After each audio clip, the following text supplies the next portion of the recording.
তো কেউ যদি এখন এগুলো করে তাহলে তার বিচার আল্লাহ করবে, এবং আমি যে ডিরেক্টলি তাকে যায় বলতে হবে এরকম না, এবং জনগণই এগুলোর বিচার করবে। আর আমি আমার একটু খেলার স্ট্র্যাটেজিটা চেঞ্জ করেছি। বলেছিলেন যে এই সংসদকে গুন্ডা মাস্তান চাঁদাবাজদের আস্তানা। হ্যাঁ সত্য তো। এখন হ্যাঁ এখনো তো আছে সংবিধানে, এটাও আবার সাংবিধানিকভাবে কিনা জানি না। তো তাহলে আমাদের রাজপথে নামতে হইতো। আমি তো সংসদের সামনে এসে বসে থাকতাম যে তুমি হাফ বাস্তবায়ন করছো আর হাফ কোথায়। ওই খেজুর দিয়ে ইফতার করেছেন এবং খেজুরটা পড়ে গিয়েছে, এটাও হেডলাইন হয়। জায়মা রহমানের আজানের সময় হলো মাথা কাপড় তুলে দিয়েছেন, দিস ইজ দ্য হেডলাইন। আপনার এই যে পরিবহন নিয়ে এত কথা হচ্ছে, এই ঈদের সময় মানুষের এত ভোগান্তি হলো, যারা মন্ত্রী আছেন তারা বাস কাউন্টারে যাচ্ছে আর সুপারভাইজারের মতন। আপনি শেখ হাসিনাকে নিয়ে বলেন তারটাও প্রমাণিত হয় না, এসালামকে নিয়ে বলেন তারটাও প্রমাণিত হয় না। কে বলছে এসালামেরটা প্রমাণিত হয় না? তারপরে এরকম অনেকেই বলে জামাতের সাথে একবার যে যায় সেটা ডিভোর্স হয় না। স্বরাষ্ট্র যেটা মন্ত্রণালয় সেটা ইন্ডিয়া নিয়েছে, আর ফরেনটা যেটা আমাদের আছে সেটা হলো আমেরিকা নিয়েছে। এগুলো পররাষ্ট্র উপদেষ্টা যিনি ছিলেন, এখন পররাষ্ট্র মন্ত্রী, তার বিষয়টাকে আপনি কিভাবে দেখেন বা আপনারা কিভাবে দেখেন? মানে তখন কি উনি পররাষ্ট্র উপদেষ্টা ছিল? মানে আমরা কি ওনাকে নিয়োগ দিয়েছি? দেইনি তো। আচ্ছা, উনি কিভাবে ঢুকেছেন? নিরাপত্তা উপদেষ্টা হিসেবে, মানে একজন উপদেষ্টা থেকে পররাষ্ট্র মন্ত্রী হয়ে যাওয়া। নিরাপত্তা উপদেষ্টা কিন্তু পরে হয়েছে উনি। জি, সে পরে হয়েছিল, আমাদের থেকে ওনার নিয়োগ হয়নি। না, কিন্তু তারপরে এই সরকারের মন্ত্রী, সেটাকে আপনাদের মানে প্রতিক্রিয়াটা আসলে কি ছিল? এখানে তো বাংলাদেশের জিওপলিটিক্যাল জায়গা থেকে এখানে মানে বাংলাদেশের, আমি একটু খোলামেলাভাবে কথা বলি, বাংলাদেশের আগে হলো ইন্ডিয়ান জায়গাটা, ইন্ডিয়ান যে যারা ছিল এস্টাবলিশমেন্ট তারা বাংলাদেশটা দেখতো আর, এবং মানে এটা ওয়ান কাইন্ড অফ তাদের কাছে আমেরিকা বর্গা দিয়ে গিয়েছিল আর।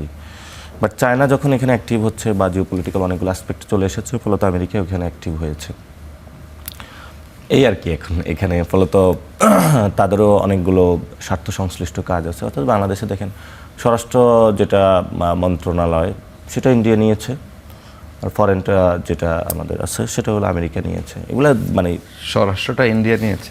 হ্যাঁ, এটা কি কোটায়?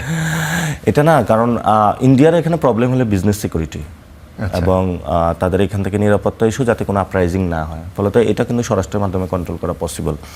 আর যখন আপনি জিওপলিটিক্যাল হিসাবে যাবেন যে এখানে চায়না অথবা এই পেনিনসুলা কেন্দ্রিক যা হচ্ছে, সেখানে কিন্তু এটা ইন্টারনাল সিকিউরিটির সাথে বেশি জড়িত থাকে না আরই, সেটা হলো আউটার সার্কেলেরই। ফলত ওই জায়গাটা তাদের ইম্পর্টেন্সই বেশি প্রয়োজন, যেটাকে ফরেন ডিপ্লোমেসিটা হলো আমেরিকার বেশি প্রয়োজন। আর ইন্টারনাল বিষয়ে অত বেশি নাক গলাতে যায় না। যদি গলাইতে যায় তাহলে তো বলবে ইন্ডিয়াকে, ভাই মোদি ভাই তুমি এটা করে দাও, তখন সেটা করে দেবে। আপনাদের অন্তর্বর্তী সরকারের সময় ইন্ডিয়ার সাথে যেভাবে একটা দূরত্ব তৈরি হলো, ইন্ডিয়ার মিডিয়াতেও যেভাবে বিভিন্ন রকমের প্রোপাগান্ডা বাংলাদেশ নিয়ে নেগেটিভলি ছড়ানো হচ্ছিল, তো সেই জায়গায় সেটাও কি আপনাদের এক রকমের মানে ফেইলিয়ার বলবেন, নাকি এইটাই আপনাদের মেইন এজেন্ডা ছিল যে আমরা ইন্ডিয়ার বিরোধিতা করে আমরা দেখাইতে চাই যে আমরা ইন্ডিয়ার বিরোধী? না, আমাদের এখানে মানে শব্দটা একটা হলো অ্যান্টি ইন্ডিয়ান পলিটিক্স কিন্তু আমরা করতে চাই না। আমরা টু দ্য ফ্যাক্টে হলো পলিটিক্সটা করতে চাই। আমরা বলছি সাম্য, মানবিক মর্যাদা, ন্যায় বিচার একটা বাংলাদেশ করতে চাই। সেখানে যেই কোনো দেশে বাধা হলে তাহলে তাদের সাথে আমাদের সমস্যা হবে। আমরা বলছি নদীর আমরা নিরাপত্তা চাই, সীমান্ত হত্যা বন্ধ হোক, এগুলো স্পষ্ট কথাবার্তা। কিন্তু আপনি যখন শেখ হাসিনাকে ওইখানে দিয়েছেন এবং এটা ইরাপ্ট করেছিল যখন শেখ হাসিনা একটা স্টেটমেন্ট দিয়েছিল, বক্তব্য দিয়েছিল, তাহলে তো আপনি একটা সন্ত্রাসী খুনিকে সেখানে আশ্রয় দিচ্ছেন এবং তাকে বক্তব্য দেওয়ার সুযোগ দিয়েছেন। এবং এখানে দেখেছেন যে আগরতলাতে একটা প্রবলেম হয়েছে এবং সেখানে আমাদের ক্লোজ যেই স্টেটগুলো রয়েছে সেখানেও প্রবলেম হচ্ছিল। তো ফলত ওইখানে হলো ইন্ডিয়ান যদি আমাদের স্টেটের সাথে তাদের মানে যোগাযোগ কমিউনিকেশন করতো তাহলে তো কোনো প্রবলেম নাই, কিন্তু সে যখন এই ধরনের একটা খুনি সন্ত্রাসীকে উস্কে দিচ্ছে সেখানে তো আমাদের প্রবলেম হচ্ছিল এবং সেটা স্টেট পর্যায়ে সে নিয়ে যাচ্ছিল। পরবর্তীতে তারা এটা আন্ডারস্ট্যান্ড করতে পেরেছে যে শেখ হাসিনাতে তাদের একমাত্র টুল না, বাংলাদেশের জনগণের সাথে কানেক্টিভিটি তাদেরকে। এবং আমার ইন্ডিয়ান এনভয়ের সাথে কথা হয়েছিলাম, তো আমি বলেছিলাম তুমি একটু বের হয়ে দেখো তো যে মানুষের কাছে যাও, তোমাদেরকে কী বলে। বলতেছে আমরা বের হব কীভাবে? আমি বললাম তোমরা বাংলাদেশে অনেক দাতব্য সংস্থা, কালচারাল সেন্টার সব কিছুই তো চালিয়ে থাকো, মহিলারা হলো তোমাদের জন্য হলো লাঠি বাঁশ নিয়ে ঝাড়ু নিয়ে রেডি হয়েছে। এটা কেন হয়েছে? কারণ তোমরা ওই মানুষের কাছে রিচ করতে পারো নাই, তোমাদের হলো এখানে যে ফরেন পলিসি সেটাই ভুল প্রক্রিয়া যাচ্ছে। এবং আমরা তো এখানে আরএসএস বা একটা নির্দিষ্ট গোষ্ঠী বা এজেন্ডা যারা হলো মুসলিম বিরোধী, বাংলাদেশ বিরোধী, তাদের এজেন্ডা আমরা বাংলাদেশে বাস্তবায়ন করতে দিব না। তোমরা যদি স্টেট পলিসিতে আসো সেই ক্ষেত্রে তো ওকে, নো প্রবলেম। তো তারা সেই জায়গাটা আন্ডারস্ট্যান্ড করেছে, এখন আস্তে আস্তে সেই বিষয়ে আসছে, we are welcoming them, no problem. কিন্তু সেটা একটাই কথা, আমাদের মান মর্যাদা সব কিছু নিশ্চিত করে আসতে হবে।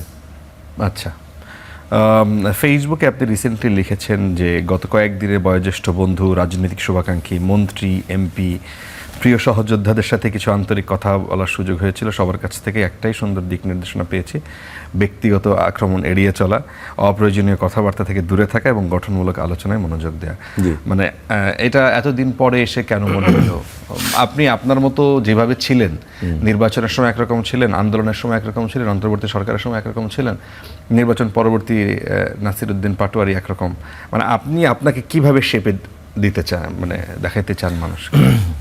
আমি প্রোফাইলও মানে আমার যে ফেসবুক প্রোফাইল ওইটা তো আমি লিখে রাখছি একটা শব্দ, যে মানে প্রতিনিয়ত মানুষ কিন্তু পরিবর্তনের মধ্য দিয়ে যায়, এবং সেই ধরেন আমি লিখে রাখছি I travel, I grow, I evolve. মানে প্রতিনিয়ত একটা জার্নির মধ্য দিয়ে আমরা যাচ্ছি, এবং সেখানে আমি ওই তাকওয়া মসজিদে কিয়ামুল লাইল করতে গিয়েছিলাম। মানে রাতের বেলা দীর্ঘক্ষণ নামাজ হয়, সেখানে মন্ত্রী, এমপি সবাই কিন্তু আসে। তো ওইখানে হুজুর যখন নামাজ পড়ছিলেন, আমি আবার কোরআনের আয়াতের অর্থ একটু বুঝতে পারি, তো আমি ওইখানে জাস্ট কান্না করতেছিলাম, এবং আমার মধ্যে নতুন করে রিয়ালাইজেশন হয়েছে। এবং সেখানে হলো ধরেন বাংলাদেশে চোর, বাটপার, খুনি, চাঁদাবাজ, দুর্নীতি, সন্ত্রাসী তো আছেই, কিন্তু আমার কাছে মনে হয়েছে যে মানে এগুলো আল্লাহ বিচার করবে, এবং ওই লোকের কথা বলা হয়তো বা কোনো কথার কারণে যদি কেউ কষ্ট পেয়ে যায়, এটা আমার রিলিজিয়াস জায়গা থেকে ফাইন্ডিংস আমি নিচে লিখে দিয়েছিলাম যে তো কেউ যদি এখন এগুলো করে তাহলে তার বিচার আল্লাহ করবে, এবং আমি যে ডিরেক্টলি তাকে যায় বলতে হবে এরকম না, এবং জনগণই এগুলোর বিচার করবে। আর আমি আমার একটু খেলার স্ট্র্যাটেজিটা চেঞ্জ করেছি। আগে হলো হয়তো বা ডিরেক্টলি ফিল্ডে মানুষের মধ্যে খেলতাম, এখন যখন স্টেট আমাদের সাথে বিএনপি পুরো গভর্নমেন্টে দিয়ে কিন্তু আমার বিরুদ্ধে খেলার চেষ্টা করতেছে, তাহলে তো আমার একটু খেলার স্টাইল একটু চেঞ্জ করতে হবে। আমি যদি মাঠে এভাবে বলি, সে বলবে যে আমার বিরুদ্ধে বলছে, এটা পার্সোনালি নিয়ে আমার উপরে অ্যাটাকটা শুরু করবে। সো এটা থেকে আমি স্কিপ করতে চাচ্ছি, 1 নম্বর। 2 নম্বর বিষয় হলো যে অনেকে ব্যক্তিগতভাবে আমাকে ডিরেক্টলি তার সাথে নিয়ে নেয়, কিন্তু আমার সাথে কোনো ব্যক্তির আসলে প্রবলেম নেই, আমার হলো সিস্টেমের সাথে ইস্যু। এখন আমি একটা স্ট্র্যাটেজিতে করতে গিয়েছিলাম, ধরেন কোথাও চুরি হচ্ছে, এখন চোরের অথবা ডাকাতের প্রতিবাদে তো সবাই কথা বলবে, কিন্তু ডাকাতটা যে অথবা এই লোকে করেছে সেটা আসলে আর কেউ বলতে চায় না মুখ ফুটে। আমি হলো মুখ ফুটে বলে দিয়েছিলাম। তো অনেক ডাকাতও আমাকে অনেক ফোন দেয় যে ভাই আমার নামটা বলিস না, মানে মাঝে মধ্যে আমার চেক করে যে আমার সাথে তোমার কোনো প্রবলেম আছে কিনা। তো আমি বললাম না, তো আমি স্ট্র্যাটেজিটা বাদ দিয়ে দিচ্ছি। আমার মনে হয়েছে যে সিস্টেমটা পরিবর্তন করতে হবে, কারণ আমার মনে হয় যে একটা ডাকাত গেছে, আরেকটা ইঞ্জিনিয়ার আসছে, অথবা ইঞ্জিনিয়ার যাবে, আরেক বাটপার আসবে, ওরা চোর আসবে। এখন কয়টা চোর বাটপার বিরুদ্ধে বললো, ও জীবনের সব শক্তি আমার বিরুদ্ধে বয় করবে। এর মধ্যে আমাদের সিস্টেমটাই পরিবর্তন করতে হবে আর কি। সো আমার হলো এখন সিস্টেমেটিক ইস্যুর যেটা আছে সেটা নিয়ে আমি ফাইট করব। এই জন্যই আমি এটা বলেছিলাম, এবং আমি বলেছিলাম কেউ দুঃখ কষ্ট পেলে, আমার কোনো ব্যক্তির সাথে আমার কোনো প্রবলেম নেই কোনো ব্যক্তির সাথে, মানে কিন্তু আমার হলো তার যে কাজ সেটার সাথে হলো প্রবলেম, সেটা যদি বন্ধ করে দেয় তার সাথে আমার। আপনি একবার বলেছিলেন যে এই সংসদকে গুন্ডা মাস্তান চাঁদাবাজদের আস্তানা। সত্য তো। এখন হ্যাঁ, এখনো তো আছে সব কিছুই তো। একটা সন্ত্রাসী নাম বললো, তো আমি বলছি আর নাম বলবো না, এই যে সন্ত্রাসী, এই যে গতকালকে একটা ফেসবুকে ভাইরাল ভিডিও হচ্ছে যে একজন প্রতিমন্ত্রী খুবই ভদ্রবেশী দরবেশ বাবার মতন সেজে থাকে, উনি মানুষকে এইভাবে ধাক্কা দিচ্ছে। মানে ঢাকারই একটা আসন, আমার আশেপাশেরই আসন। তো ফলে এটাতে কি হচ্ছে, আপনার এই যে বিএনপি যিনি অর্থ সম্পাদক, ঠিক আছে, ওনার সামিটের সাথে যে মিটিংগুলো করেছে এগুলো তো সবাই জানে, মানে এগুলো বলে না কেন পলিটিশিয়ানরা, আমি এটা জানি না। অর্থাৎ চোরে চোরে মাস্তুতে ভাই সবাই সবারগুলো মনে ঢাইকা রাখে এই অবস্থা। তো এইখানে তো চোর, বাটপার, মাস্তান, সন্ত্রাসী, চাঁদাবাজ, আপনি আসনগুলোর দিকে তাকাইলে দেখবেন কারা গেছে। এটার মাধ্যমে তো সে ঋণ খেলাপি, 2100 কোটি টাকা ঋণ খেলাপি, 700 কোটি টাকা ঋণ খেলাপি, দুর্নীতির মামলা 5 আগস্টের পরে হলো জোর করে রাতের বেলায় ফোন দিয়ে মামলা উঠায় ফেলছে, তারা হলো সংসদে চলে গিয়েছে। এবং এরা জনগণের পক্ষে কখনো কথা বলবে না, এটা নির্দিষ্ট শ্রেণী গোষ্ঠীর পক্ষে কথা বলবে। আচ্ছা, এখন আপনি তো সেই সংসদেই যেতে চেয়েছিলেন, আপনি ভালোই আমার খোঁচা দিতেছেন না, আপনি মানে রসালো আলাপ দিয়ে ভালো মতো। আপনি সেই সংসদেই যেতে চাচ্ছিলেন, তো সেই সংসদে গেলে আপনি ভালো মানুষ হিসেবে আপনি একা ভালো থাকতেন, অন্যরা বাকিরা চাঁদাবাজ বা সন্ত্রাসী এরকম হতো ব্যাপারটা? এটা তো আমি বলেছিলাম সবাই একটু গুমগুলা হারাম করতাম, এবং আমি জানি না আপনি তো হয়তো বা নিয়মকানুন বিষয় জানেন। আমার একজন বলতেছে তুই সংসদে থাকলে চুপ্পুর ক্ষেত্রে কী করতে, আমি বললাম জুতা নিক্ষেপ করতাম আমি। তো বললো যে সংসদ সদস্য পোস্ট থাকতো, মানে আমার ফিলিংসটা এমন, মানে আমি তাকে দেখি, মানে আমার রাষ্ট্রপতির পোস্টটা আমি সম্মান করি, ঠিক আছে, কিন্তু আপনার রাষ্ট্রপতির পোস্টে যদি আপনি একটা গুন্ডা, চোর, বাটপার, ছাত্রলীগের ছেঁচড়া একটা সন্ত্রাসী 2 টাকার, মানে যে হলো বসুন্ধরা গ্রুপের সামনে দাঁড়ায় থাকতো বিভিন্ন গোষ্ঠীর সামনে, সে হলো রাষ্ট্রপতি হয়ে গেছে।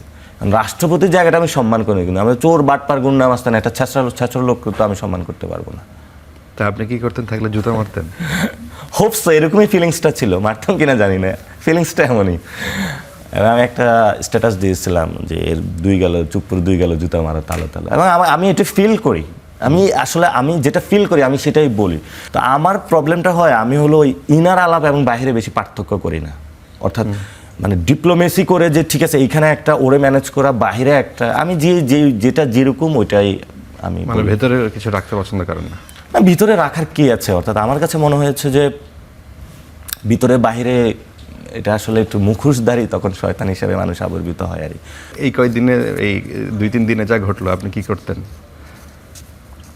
এখানে সংসদে যারা গিয়েছে, আমি সবসময় ফেড আপ হলো বিরোধী দলের উপরে। আর তারা বিরোধী দলের ভূমিকাটা ভালো মতন পালন করতে পারতেছে না। সংস্কার বিষয়ে আমি সবাইকে বলতাম, ভাই সংস্কার হইলে হবে, তাহলে সংসদ থেকে বের হন। মানে এখন প্রবলেমটা হয়েছে, আপনি সংসদে সংস্কার বাস্তবায়ন করতে পারতেছেন না, জনগণের ম্যান্ডেটটা আদায় করতে পারতেছেন না, তাহলে তো আপনার এটার জন্য যদি সুস্থভাবে না হয় তাহলে অসুস্থ প্রক্রিয়া যেতে হবে। এখন অসুস্থ প্রক্রিয়াটা কি? যেটা হলো সো কল্ড বিএনপি বলে রাজপথ, সংসদে সব কিছু হবে, এটাই সুস্থ প্রক্রিয়া। রাজপথ হলো অসুস্থ প্রক্রিয়া। তাহলে সংবিধানে এটাও আবার সাংবিধানিকভাবে কিনা জানি না। তো তাহলে আমাদের রাজপথে নামতে হইতো। আমি তো সংসদের সামনে এসে বসে থাকতাম যে তুমি হাফ বাস্তবায়ন করছো, আর হাফ কোথায়? তোমার লজ্জা করে না? আরও সংসদ অধিবেশন চালাচ্ছ। এখন তো যারা এই 70-80 জন এমপি, তাদের তো সংসদের সামনে নিয়ে এসে বসে থাকা উচিত, প্ল্যাকার্ড দইরা অথবা কোনো কিছু। তাদের তো মানুষের পক্ষে কথা, তারা আগে মানুষকে যা বলছে না যে হলো আপনারা গণভোটে হাঁ দিন, তাহলে তো সে মানুষ ভোট দিয়েছে, সেটা জয়ী হয়েছে, এখন তো মানুষকে সেটা বাস্তবায়ন করে দিতে হবে। তো ফলত এই অ্যাক্টিভ ভূমিকাটা আমি দেখতে পারছি না। আরেকটা হলো যে সংস্কারের যে মৌলিক কাঠামোটা কেন দরকার এবং সেটা কেন প্রয়োজন, সেটা মানুষকে তারা ইজি কমিউনিকেশনটা পারতেছে না। দেখেন, এটা আমাদের তো খাল নষ্ট হয়ে গিয়েছে, এবং এই জন্য হলো খালের মধ্যে কোদাল বসাচ্ছে, এবং খাল হলো সংস্কার করা প্রয়োজন। কিন্তু পুরো স্টেটের যে এডুকেশন ব্যবস্থা নষ্ট হয়ে গিয়েছে, তারপরে হলো হেলথ সেক্টর যে নষ্ট হয়ে গিয়েছে, এটা যে সংস্কার প্রয়োজন, এটা তো ইজিলি মানুষের সাথে কমিউনিকেশন করা যায়। মানে একটা মানুষের যায় ঢাকা মেডিকেলে দেখে ওয়াশরুমটার খুব 12টা মানে খুব বাজে অবস্থা, সে ওয়াশরুমে যাইতে পারে না। তারপরে এই স্কুলে গিয়ে দেখে যে সেখানে নকল হচ্ছে, তার বাচ্চার জন্য হলো যা টাকা ইনকাম করছে সেটা হলো তার ভর্তি প্রক্রিয়া দিয়ে দিতে হচ্ছে। মানুষ তো এগুলো সাফার করতেছে, এবং এগুলোর কারণে বাংলাদেশটা সংস্কার করতে হবে। এবং অনেক একটা লোক দুর্নীতি করে দুদক থেকে পার হয়ে যাচ্ছে, ঋণ খেলাপি করে নির্বাচন কমিশন থেকে বের হয়ে যাচ্ছে, তার চোখের সামনে ঘটনাগুলো ঘটছে। ফলত তার তো এই জায়গাগুলো সংস্কার প্রয়োজন। এটা মানুষের সাথে ইজিলি বললেই তো হয় যে আমাদের এগুলো, আপনার ওয়াইফের নিরাপত্তা পাইবেন না, এবং আপনি কোথাও মার্কেট করতে গেলে আপনার উপর সন্ত্রাসীরা অ্যাটাক করবে, মানে এগুলোতে ইজিলি তারা কমিউনিকেট করতে পারবে, ওই বিষয়ে তারা সচেষ্ট না। আমার জায়গা হলে আমি করতাম এটা আর কি। এখন কি কোনো হুমকি ধামকি পান কিছু কোনো জায়গা থেকে? পাই একটু। এই যে হোয়াটসঅ্যাপে বিভিন্ন জায়গার হলো বিভিন্ন দেশ থেকে বলে, মানে খুবই বিশ্রী ভাষায় গালি দেয়, বলে যে তুই তারেক রহমানকে নিয়ে কথা বলছিস, জানিস সে কে, তারপর আমি তোকে দেখে ছাড়বো, ঈদের পরে দেখে ছাড়বো। তো আমার মনে হয়েছে যে আমি শেখ হাসিনার সময় হলো যতটুকু বিরোধিতা করতে পারতাম, এখন এটা আরও বেশি আমি সাফোকেটেড ফিল করতেছি। 5 তারিখের পরে যখন আমি অনেক সব মিডিয়া হাউসের সম্পাদকের সাথে বসছিলাম, মন খুলে যে আমরা তো এটা করতে পারি না, আমাদেরকে বাধ্য করছে। তো এখন তারা মন খুলে বলুক যে তাদেরকে বাধ্য করতেছে, যে কী অবস্থা যাচ্ছে মিডিয়া পাড়ায়, এটা তো জানি আমরা। মানে আপনি ওই খেজুর দিয়ে ইফতার করেছেন এবং খেজুরটা পড়ে গিয়েছে, এটাও হেডলাইন হয়। জায়মা রহমানের আজানের সময় হলো মাথা কাপড় তুলে দিয়েছেন, দিস ইজ দ্য হেডলাইন। তারপরে হলো জুবাইদা রহমান হলো হেঁটে গিয়েছেন, this is the headline. Gulshan অফিসের সামনে হলো ইশরাক সাহেব এসেছেন, এটাও নিউজ। তারপরে মেন স্ট্রিম মিডিয়া তো আপনার এগুলো হচ্ছে। তারেক রহমান এইভাবে বের হলেন, তারপর হলো কারণ বাজারে ট্রাফিক সিগন্যালে দাঁড়িয়ে গেলেন। That is the news industry of Bangladesh. অথচ আপনার বাংলাদেশের যে সিস্টেমেটিক যে প্রবলেমগুলো চলতেছে, যে আপনার শেয়ার মার্কেটে যে টাকাগুলো গেছে, এগুলো ধরছেন আপনি? ধরেন নাই তো, স্বরাষ্ট্রমন্ত্রী হয়েছে। ওসমান হাদিবের বিচারটা করতে পারছেন? করেন নাই তো। তারপরে হলো যে প্রক্রিয়াগুলো মানে এগিয়ে নিয়েছেন, কি প্রক্রিয়া নিয়েছেন আপনি? গভর্নর নিয়োগ দিয়েছেন একটা ঋণ খেলাপিরে, আপনি একে দিয়ে যে অ্যাসালাম যে হলো বাংলাদেশের টাকা লোপাট করেছে, কিভাবে ধরবেন আপনি? আপনি যে জায়গায় প্রশাসনিকভাবে যে বিসিগুলোকে নিয়োগ দিচ্ছেন, ধরেন শিক্ষামন্ত্রী যেভাবে হলো মানে এই যে কি যেন দৌড় মারছিল, সবাই বলছে যে এনার্জেটিক, সে নকল ধরছে এই জন্য। উনি যাকে নিয়োগ দিছে ওনার আর মান মর্যাদা কিছু থাকে? ঈদের আগে দিয়েছে, হয়তো ঈদের মধ্যে আলোচনাটা কেটে যাবে। এটা দিয়ে আপনি শিক্ষা প্রতিষ্ঠান তো রেস্টোর করতে পারবেন না, এডুকেশন সেক্টর তো করতে পারবেন না। না, কিন্তু ওনাদের ইশতেহার, ওনাদের যে রাষ্ট্র সংস্কারের 31 দফা বাস্তবায়ন শুরু করে, তারা ফ্যামিলি কার্ডের কথা বলেছেন, তারা শুরু করে দিয়েছেন ঈদের আগেই। তারা এই কাজগুলো করেছেন, কৃষি কার্ড দিচ্ছেন, খাল কাটা কর্মসূচি শুরু করেছেন। মানুষের মধ্যে কিন্তু খালের মধ্যে ভাই পানি কই থেকে আসে আপনি বলেন? খালের মধ্যে কই থেকে পানি আসে? তা আপনার খাল বরাটটা হয় কেন? খালের মধ্যে এই যে ইয়েগুলো ফালাইছে, কে ফালাইছে? ওরই তো দলের লোক। আপনি ওইটা বন্ধ করেন, তাহলে তার খাল কাটা লাগবে না, খাল কাটতে টাকা যাবে না। টাকাটা কার? আপনার টাকাই তো, ঠিক না? Right. এবং এই টাকাটা এখন কার পকেটে যাবে? দলীয় লোকদের পকেটে যাবে। তো আপনি এমন করলেন, ওই যে থাকে না, এখান দিয়ে ভরাট করে ওই দিক দিয়ে পুরায়, ওই দিক দিয়ে ভরাট করে ওই দিক দিয়ে পুরায়। আপনি নদীর ড্রেজিং করে নদীর জিনিস হলো খালে বসছেন, এবং সেই জায়গায় আবারই কাটতেছেন। আপনি ঢাকার এটা ওয়াটার লুপটা সুন্দর করেন না, আপনার এই যে বুড়িগঙ্গা আছে, পারবেন? দেখেন না, বলেন না করতে। আপনার এই যে পরিবহন নিয়ে এত কথা হচ্ছে, এই ঈদের সময় মানুষের এত ভোগান্তি হলো, যে যারা মন্ত্রী আছেন তারা বাস কাউন্টারে যাচ্ছে আর সুপারভাইজারের মতন আর এটা তো মন্ত্রীর কাজ না। মন্ত্রী স্ট্যান্ডবাজি করা মন্ত্রীর কাজ না, বাস কাউন্টারে ঘুরায়, এটা মন্ত্রী ফিজিক্যালি ঘুরে ঘুরে আর দেখবেন। মন্ত্রী ভাই, তুমি যদি তোমার মেরুদণ্ডে থাকে, তুমি সিন্ডিকেট বন্ধ করো পরিবহনের, পারবে? পারবে না তো। আপনার কি পারবে আমাদের যিনি সেতু পরিবহন, উনি সিন্ডিকেট বন্ধ করতে? উনি মরে গেলে তো পারবে না। মন্ত্রী তো সব একদিকে উড়ে যাবে। আপনি থাকলে পারতেন এই জায়গাটায়? কেন পারতাম না? তা আপনি কিভাবে পারতেন? আমি সবগুলার একটু সাটান দিতাম।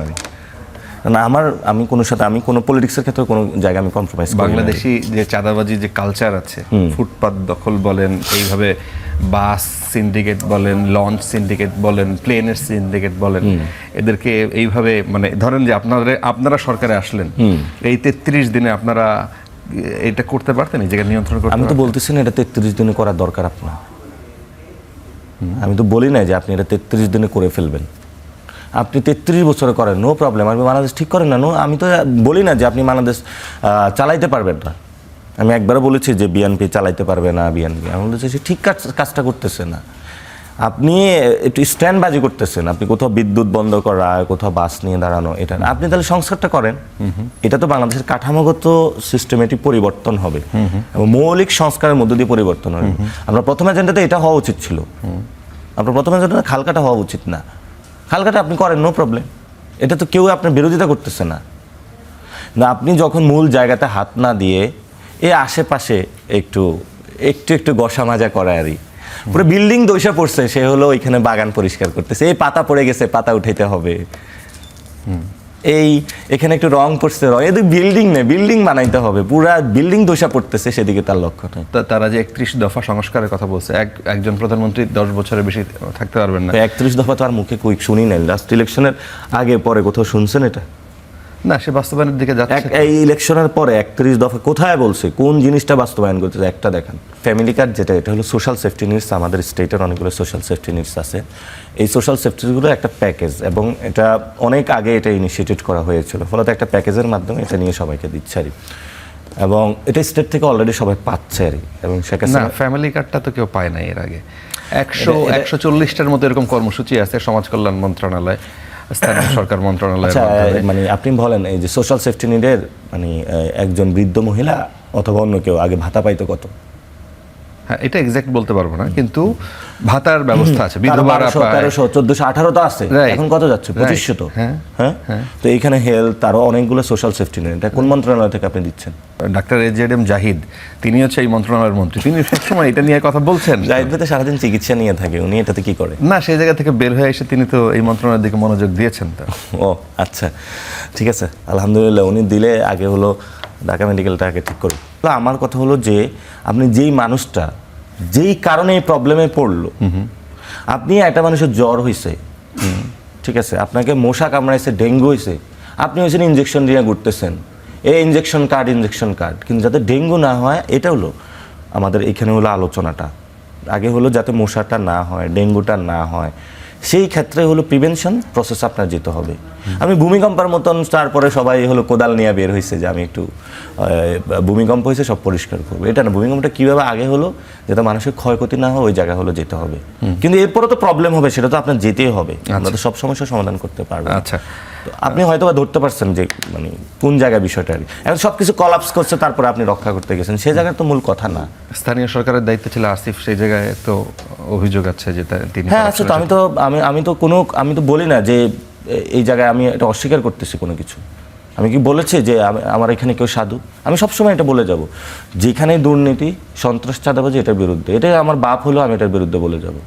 পুরো অন্তর্বর্তী সরকারের সময় আপনার আইন মন্ত্রণালয় যারা কোর্টকে সবচেয়ে বেশি মানে সেখানে ব্যাপক রকমের বাণিজ্য হয়েছে বলে সবগুলো উপদেষ্টা নিয়োগ থেকে শুরু করে অধিকাংশ উপদেষ্টা দুর্নীতি হয়েছে। আমি বললাম না এখানে আপনারা বসালে আপনি এটা হয়ে যাবেন, সিস্টেমটা পরিবর্তন করতে হবে। আপনারা বসালে আপনি হবেন না? আমারও তো মনে হয় আল্লাহর জন্য বসে নেই।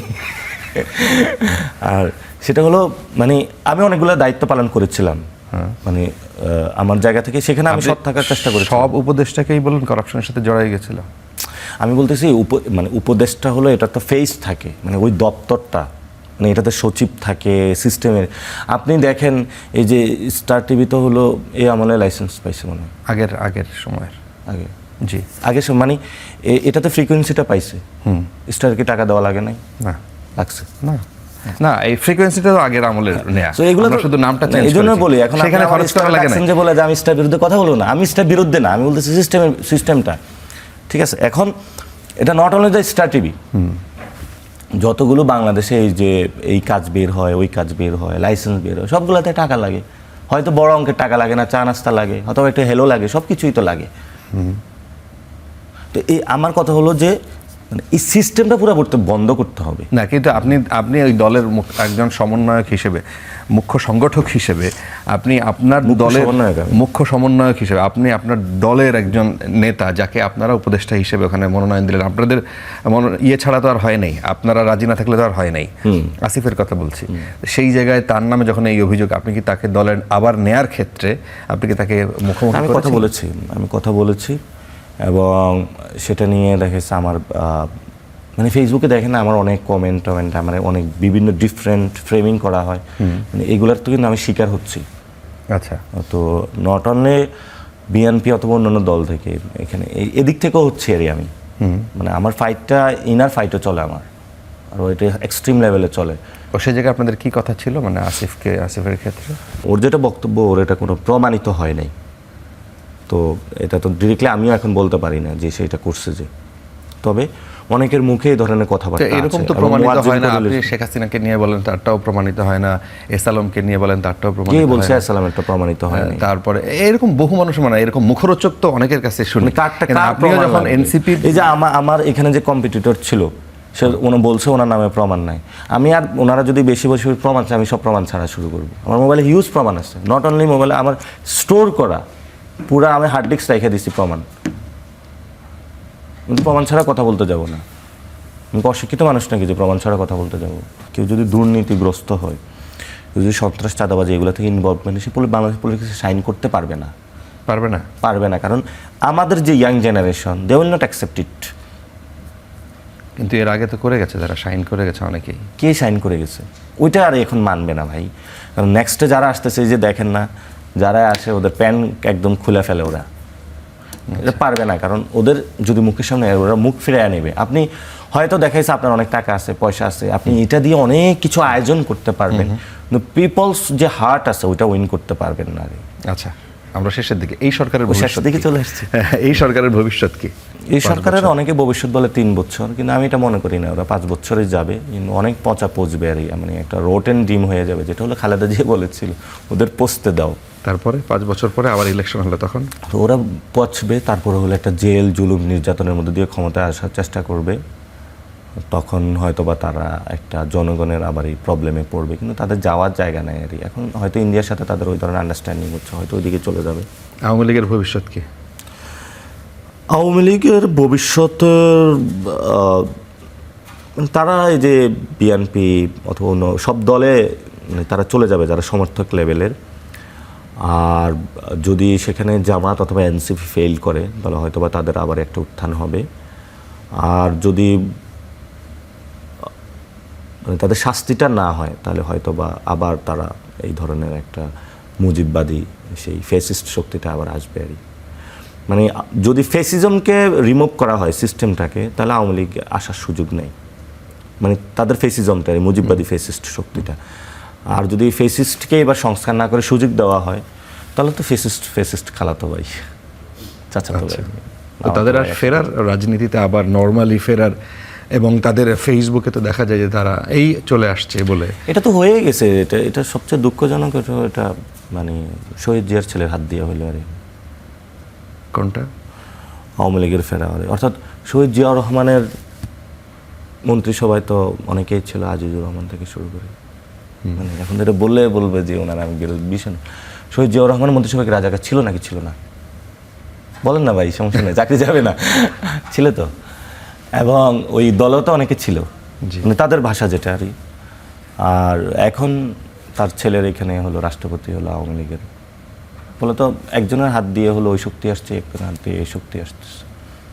আচ্ছা, কিন্তু মানে যারা ছিল ওইখানে তো অনেকেই। এবং আমার হুম্মাম ভাইয়ের সাথে কথা হয়েছিল, মানে উনি সাকা চৌধুরী পলিটিশিয়ান থেকে শুরু করে এই পর্যন্ত তাদের কোনো, আপনি এই যে বিএনপি সময় মনে শেষ 15 বছরে অনেক লোক মামলা খাইছে না, হামলা শিকার হয়েছে না। এই সরকার গঠনের পরে একটাবার বলছে যে 15 বছর যারা নির্যাতিত নিপীড়িত, অ্যাটলিস্ট থ্যাংক ইউ দিছে কেউ, কোনো একটা মন্ত্রী, এমপি, প্রধানমন্ত্রী পাইছেন কোনো জায়গায়?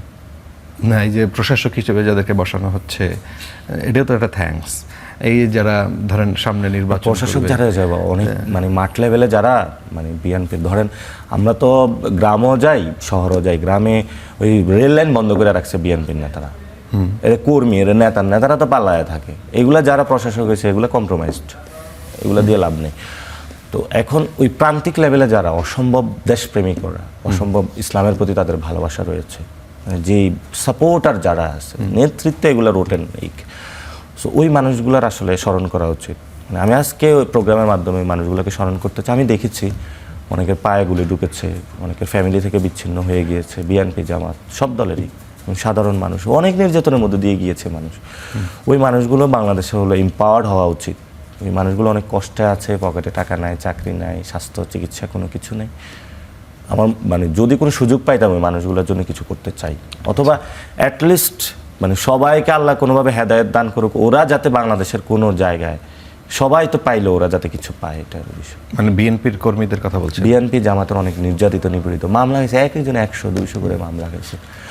সবাই তো নেতা হইতে পারে না, এটা একটা সিস্টেম থাকা উচিত যে ওই মানুষগুলো যাতে হলো তাদের মানে এত বছরে নির্যাতিত, ব্যবসা বাণিজ্য কিচ্ছু নাই, আচ্ছা, ওই মানুষটা যাতে কোনো কিছু করে খাইতে পারে পলিটিক্যাল কারণে যায়। আচ্ছা, আমরা একেবারে শেষ, এনসিপির ভবিষ্যৎ কি? এনসিপির সাথে জামাত কি একসাথেই চলবে? এবং এনসিপিকে বি টিম বলে জামাতের অনেকেই। না, এনসিপির ভবিষ্যৎ ভালো আছে যদি মানে এনসিপি রাইট পলিটিক্সটা করতে পারে। এবং এনসিপি আমার মনে হচ্ছে যে ডে বাই তারা অনেক কিছু লার্ন করেছে। এবং এনসিপির এখন আমাদের প্রাথমিক কাজ হলো অর্গানাইজেশন বিল্ড আপ করা। আমরা অলরেডি এটাতে কাজ শুরু করেছি। সো হোপস আমরা বেটার কোনো কিছু। জামাতের সাথেই থাকবে, একসাথেই চলবে? এটা হলো পরিস্থিতি বা সময় বলবে। তবে এখন যে ভেঙে যাচ্ছে জোট অথবা এরকম কোনো কিছু আমাদের মধ্যে আলোচনা হয় নাই বা কোনো কিছু না। আমাদের কিছু খুবই স্পষ্ট, আমাদের আইডিয়া বা সব কিছু আমাদের কাছে, ওদের আইডিয়া। এনসিপিতে জামাতের প্রভাব আছে নাকি নাই? এনসিপিতে কেন জামাতের প্রভাব থাকবে? বলা হয় যে শিবিরের অনেক নেতারা এনসিপিতে প্রভাব রাখে, এবং পুরনো অনেক নেতারাই তো এনসিপিতে ঢুকেছে। না, এটা যখন এনসিপিতে ঢুকেছে প্রথমে হয়তো বা অনেকের কিছু বায়াসনেস থাকতে পারে। তখন আপনি একজনের সাথে সংসার করলে ডিভোর্স হয়ে গেল, তারপরে তো কিছুদিন মায়া থাকে, তো নতুন সঙ্গী আসলে তার সাথে সবকিছু হয়ে। কিন্তু অনেকেই বলে জামাতের সাথে একবার যে যায় সেটা ডিভোর্স হয় না।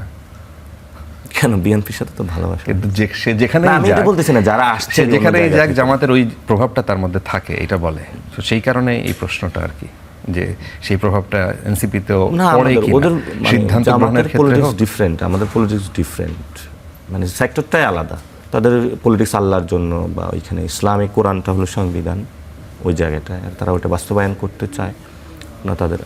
আমরা তো বর্তমান যেটা সংবিধান ওইটা চেঞ্জ করে তারপরে এই জন্য কাজ করি। ফলত আমাদের এটা তো ইসলামিক পলিটিক্স, আমাদের সেকুলার পলিটিক্স, এবং এটা খুবই স্পষ্ট, এটা জামাতও বুঝে আমরাও বুঝি। ঈদের সময় আমরা অনেক সিরিয়াস আলাপ করে ফেললাম। এটা তো ঈদের আলাপ হয় না, আমরা যে এই সময়টা, এই গুরুত্বপূর্ণ সময় আপনি এই সময়টা দিলেন, আপনি একটু শুভেচ্ছা জানাতে পারেন আপনার যারা ভক্ত, অনুরাগ, দর্শক, ফ্যান, ফলোয়ার কিংবা ভোটার সবাইকেই আপনি শুভেচ্ছা জানাতে পারেন।